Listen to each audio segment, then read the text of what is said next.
ഒരു മൂവ്മെന്റ് ഭാരതീയ ജനതാ പാർട്ടിക്ക് അനുകൂലമായിട്ട് നടന്നുകൊണ്ടിരിക്കുകയാണ്. പാലക്കാടിന്റെ വിജയം മാത്രമല്ല, കഴിഞ്ഞ ദിവസം നമുക്ക് കാണാൻ സാധിച്ചു, മാർക്സിസ്റ്റ് പാർട്ടിക്ക് ബദലായി ഭാരതീയ ജനതാ പാർട്ടിയെ മാർക്സിസ്റ്റ് പാർട്ടിയുടെ സിറ്റിംഗ് MLA ശ്രീമാൻ മുകുന്ദൻ വരെ സ്വീകരിച്ച ഒരു കാഴ്ച നമ്മുടെ എല്ലാവരുടെയും മുന്നിലുണ്ട്.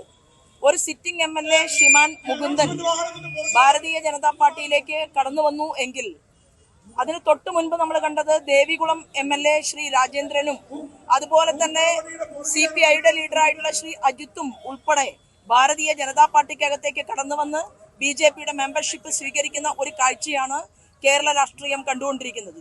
ഇപ്പോൾ കഴിഞ്ഞ ദിവസങ്ങളിൽ നമ്മൾ കണ്ടത് മാർക്സിസ്റ്റ് പാർട്ടിയുടെ കണ്ണൂരിലെ ജില്ലാ സെക്രട്ടേറിയറ്റ് മെമ്പർ അദ്ദേഹം വലിയ രീതിയിലുള്ള ഒരു പ്രതിഷേധമാണ് ആ പ്രദേശത്ത് നിലനിൽക്കുന്ന ഭാരതത്തിലെ കമ്മ്യൂണിസ്റ്റ് പാർട്ടിയുടെ മൂല്യങ്ങളെയെല്ലാം തകർക്കുന്ന രീതിയിൽ പ്രസ്ഥാനം ഇന്ന് മുന്നോട്ട് പോകുന്നത് മക്കൾ രാഷ്ട്രീയത്തിനും മരുമക്കൾ രാഷ്ട്രീയത്തിനും അനുകൂലിച്ചുകൊണ്ടാണ് എന്ന് പറഞ്ഞുകൊണ്ട് നമ്മൾ ആ പ്രദേശത്തു നിന്ന് കണ്ണൂരിൽ നിന്ന് ജില്ലാ സെക്രട്ടേറിയറ്റ് അംഗത്തിന്റെ വാക്കുകളെ നമ്മൾ കേൾക്കുകയുണ്ടായി. പാലക്കാട് ജില്ലാ സെക്രട്ടേറിയറ്റ് മെമ്പറിന്റെയും കണ്ണൂർ ജില്ലാ സെക്രട്ടേറിയറ്റ് അംഗത്തിന്റെയും വാക്കുകളോട് കേരളത്തിലെ മാർക്സിസ്റ്റ് പാർട്ടിയുടെ ലീഡറും പോളിറ്റ് ബ്യൂറോയുടെ മെമ്പറുമായിട്ടുള്ള ശ്രീമാൻ പിണറായി വിജയന്റെ പ്രതികരണം നമ്മൾ ആരും കേരളത്തിൽ കേട്ടില്ല എന്നുള്ളതാണ്. പ്രസ്ഥാനം വലിയ രീതിയിലുള്ള അപജയത്തിന് വിധേയമാക്കപ്പെടുകയാണ്. കേരളം നോക്കിക്കണ്ടത് ശൈലജ ടീച്ചറെ ഗൗരിയമ്മയെ ബലിയാടാക്കിയതുപോലെ ശൈലജ ടീച്ചറെ ബലിയാടാക്കി ശ്യാമളയ്ക്ക് സീറ്റ് നൽകി ശൈലജയെ ബലിയാടാക്കിയിട്ട് ശ്യാമളയെ പ്രതിഷ്ഠ നടത്തിയിട്ടുള്ളതായി കേരള രാഷ്ട്രീയത്തിൽ കാണുകയാണ്.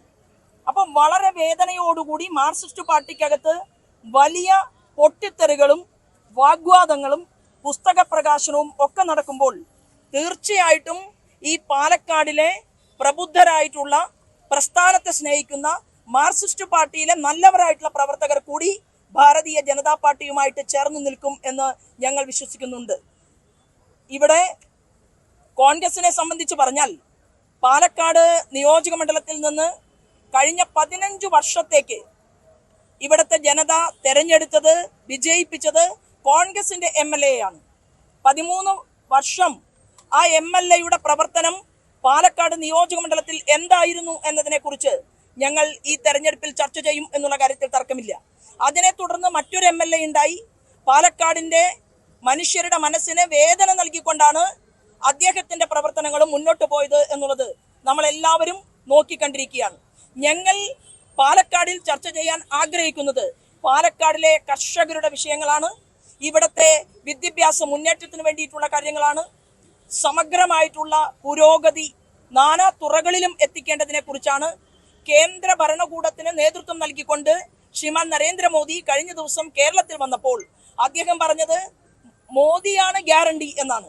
കേരളത്തിലെ ജനത ഇടത്തോട്ടും വലത്തോട്ടുമല്ലാതെ നേർരേഖയിലൂടെ യാത്ര ചെയ്യുമെന്നും അങ്ങനെ യാത്ര ചെയ്യുമ്പോൾ നമ്മുടെ നാട് കൂടുതൽ വികസിപ്പിക്കപ്പെടും എന്നുള്ള ശ്രീമാൻ മോദിജിയുടെ വാക്കുകളെ കേരളം ഉൾക്കൊള്ളുകയാണ്.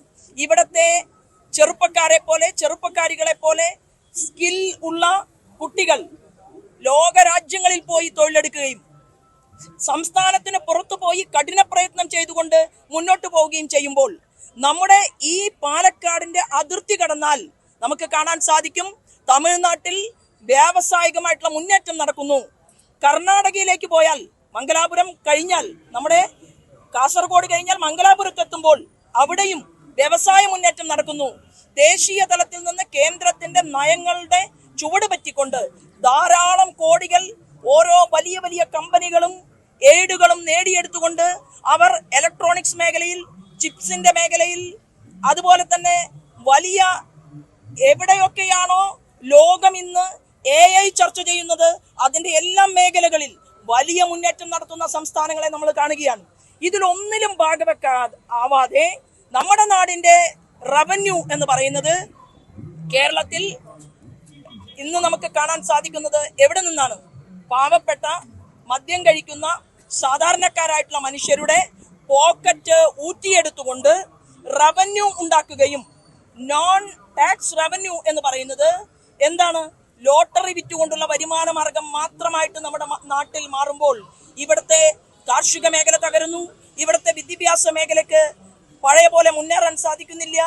ഇവിടെ ജനങ്ങൾ ചോദിക്കുന്ന ഒരു ചോദ്യത്തെയും അഡ്രസ് ചെയ്യാൻ സാധിക്കാത്ത ഒരു ഭരണകൂടത്തെ കേരളത്തിൽ നമുക്ക് കാണാൻ സാധിക്കുകയാണ്.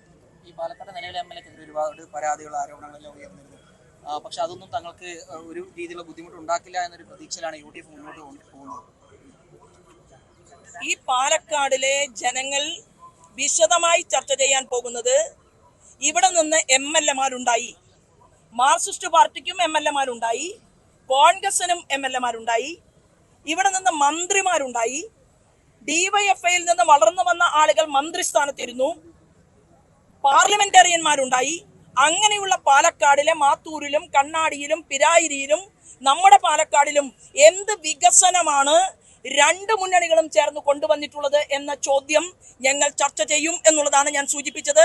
അങ്ങനെ ചർച്ച ചെയ്യപ്പെടുമ്പോൾ 2 വർഷം ഇരുന്ന MLA-യേക്കാൾ കൂടുതൽ 13 വർഷക്കാലം ഇവിടുത്തെ ജനങ്ങൾക്ക് കൊടുത്ത വാക്ക് പാലിക്കാതെ, ആരോടും ചോദിക്കാതെ, സ്വന്തം തന്നിഷ്ടത്തിന്റെ പേരിൽ പാലക്കാട് നിന്ന് വടകരയിലേക്ക് വണ്ടി കയറി സ്വന്തം സ്ഥാനം ഉറപ്പിച്ച് പാലക്കാട്ടുകാരെ വഴിയാധാരമാക്കുകയും അതിനെ തുടർന്ന് പാലക്കാടിന് മനോദുഃഖമുണ്ടാക്കുകയും ചെയ്ത 13 വർഷക്കാലത്തെ MLA-യുടെ വികസനം എന്തായിരുന്നു എന്നതിനെ കുറിച്ചും ഞങ്ങൾ ചർച്ച ചെയ്യും. ആ 15 വർഷം ഈ പാലക്കാടിന് നഷ്ടപ്പെട്ടു.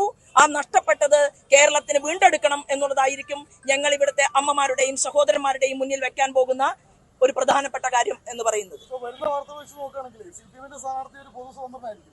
സ്വാഭാവികമായിട്ട് ഒരു ദുർബലമായ സ്ഥാനാർത്ഥി ഇടുന്നത് കോൺഗ്രസിനെ സഹായിക്കാൻ വേണ്ടിയാണ്. അങ്ങനെ ഒരു CPM കോൺഗ്രസ് ഡീലുണ്ടോ BJP-യെ തോൽപ്പിക്കാൻ വേണ്ടിയിട്ട്? BJP NDA-യുടെ മുന്നിൽ ആര് സ്ഥാനാർത്ഥിയായാലും, അത് ഇടതുപക്ഷത്തിന്റെ സ്ഥാനാർത്ഥി ആരോ ആകട്ടെ, ഐക്യജനാധിപത്യ മുന്നണിയുടെ സ്ഥാനാർത്ഥി ആരോ ആകട്ടെ, ഞാൻ ഉന്നയിക്കാൻ പോകുന്നത് കേരള നിയമസഭയിൽ പാലക്കാട് നിന്ന് എല്ലാവർക്കും വേണ്ടി, കോൺഗ്രസിൽ പ്രവർത്തിക്കുന്ന നല്ലവരായിട്ടുള്ള മനുഷ്യർക്ക് വേണ്ടി, മാർക്സിസ്റ്റ് പാർട്ടിയിൽ പ്രവർത്തിക്കുന്ന നല്ലവരായ മനുഷ്യർക്ക് വേണ്ടി, കാസർഗോഡ് മുതൽ തിരുവനന്തപുരം വരെയുള്ള ഇവിടുത്തെ യുവാക്കൾക്ക് വേണ്ടി, യുവതികൾക്ക് വേണ്ടി, അമ്മമാർക്ക് വേണ്ടി ശോഭ പോണോ എന്നുള്ള ഒരു ചോദ്യമാണ് ഞാൻ ഇവിടുത്തെ ജനാധിപത്യ വിശ്വാസികളുടെ മുന്നിൽ ചോദിക്കുന്നത്. അവർ എന്നെ തീർച്ചയായിട്ടും സ്വീകരിക്കും എന്നുള്ളത് എൻ്റെ 100% വിശ്വാസമാണ്. ആ വിശ്വാസത്തിൽ ഊന്നി നിൽക്കുമ്പോൾ അത് ഞാൻ എന്ന് പറയുന്ന ഒരു പേര് മാത്രമാണ്. പ്ലസ് ഞങ്ങൾ ചർച്ച ചെയ്യാൻ പോകുന്നത് നരേന്ദ്രമോദിജിയുടെ വികസന അജണ്ടയാണ്.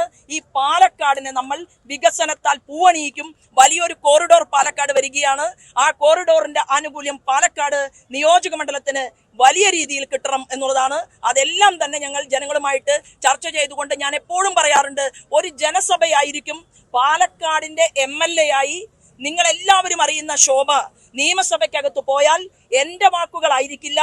ഏതു മേഖലയിലും പ്രവർത്തിക്കുന്ന ടെക്നോളജിസ്റ്റുകൾ ഇവിടത്തെ ഭൂമിയിൽ ഉഴുതുമറച്ച് ആ ഭൂമിയിൽ പൊന്നുൽപാദിപ്പിച്ച് നമുക്കെല്ലാം ഭക്ഷണം തരുന്ന ഇവിടത്തെ കർഷകന്മാർ, ഇവിടത്തെ അഭ്യസ്തവിദ്യരായിട്ടുള്ള ചെറുപ്പക്കാരികൾ, ഇവരുടെ എല്ലാം തന്നെ വിദഗ്ധന്മാരുടെ ഒരു ടീം കൃഷിപ്പണി എങ്ങനെ ചെയ്യണം, അതായത് ഇപ്പോൾ സോയിൽ ഹെൽത്ത് കാർഡ് ഉണ്ട്, അല്ലെങ്കിൽ മണ്ണിന്റെ ആരോഗ്യം പരിശോധിക്കാനുള്ള പദ്ധതി ഉണ്ട് എങ്കിൽ അങ്ങനെ ആയിരുന്നില്ല.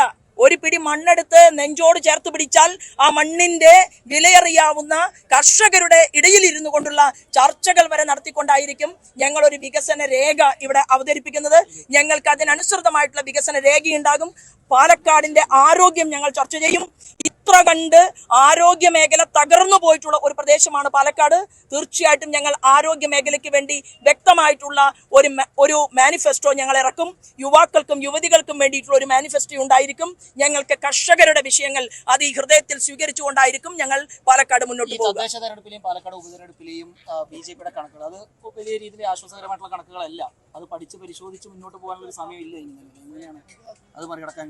പാലക്കാട് ഭാരതീയ ജനതാ പാർട്ടി നേതൃത്വം നൽകുന്ന NDA വിജയിക്കും എന്ന് പറയാനുള്ള കണക്കൊക്കെ നിങ്ങളുടെ കയ്യിലുണ്ട്. ആ കണക്കുകളെല്ലാം നിങ്ങൾ ഹൃദയത്തിൽ സൂക്ഷിച്ചുകൊണ്ടാണ് ഇപ്പോൾ എന്നോട് ഈ കണക്ക് പറയുന്നത്. അതായത് 1,70,70,000 വോട്ടുകൾ 3 ലക്ഷം ജനങ്ങൾക്ക് താമര ചിഹ്നത്തിൽ തരാമെങ്കിൽ അതിനു മുൻപ് 2014 പാലക്കാട് ജില്ലയിൽ 60,000 വോട്ടുകൾ 1,38,650 നൽകാമെങ്കിൽ 90,000 വോട്ടുകൾ ആറ്റിങ്ങൽ പാർലമെന്റ് മണ്ഡലത്തിലെ അത് 2.5 ലക്ഷത്തോളം നൽകാമെങ്കിൽ ഈ പാലക്കാടുള്ള ഞങ്ങളുടെ 40,000-ഓളം വോട്ടുള്ള 2016 പോലും ഞാൻ, നിങ്ങൾക്കറിയാം, ശോഭാ സുരേന്ദ്രൻ എന്ന് പറയുന്ന ഒരു സ്ത്രീ സാധാരണക്കാരി 2ാം സ്ഥാനത്ത് കൈപിടിച്ചു കൊണ്ടുവന്നിട്ടുള്ള ഈ പാലക്കാടിലെ ജനത കഴിഞ്ഞ 10 വർഷത്തെ കേന്ദ്ര ഗവൺമെന്റിന്റെ ഭരണത്തെ റിസർച്ച് ചെയ്യും, കേരള ഗവൺമെന്റിന്റെ ഭരണത്തെയും റിസർച്ച് ചെയ്തുകൊണ്ട് വോട്ടവകാശം രേഖപ്പെടുത്തുമ്പോൾ എനിക്ക് എന്റെ പ്രിയപ്പെട്ട ജനാധിപത്യ വിശ്വാസികളോടും മാധ്യമ സുഹൃത്തുക്കളോടും പറയാനുള്ളത്, നിങ്ങളുടെ ഹൃദയത്തിലുള്ള കണക്ക് അത് നിങ്ങളൊന്ന് പൊടിതട്ടിയെടുക്കണം എന്നുള്ളതാണ്. കൂടുതൽ വാർത്തകൾക്ക് news 18 Keralam YouTube channel subscribe ചെയ്യുക.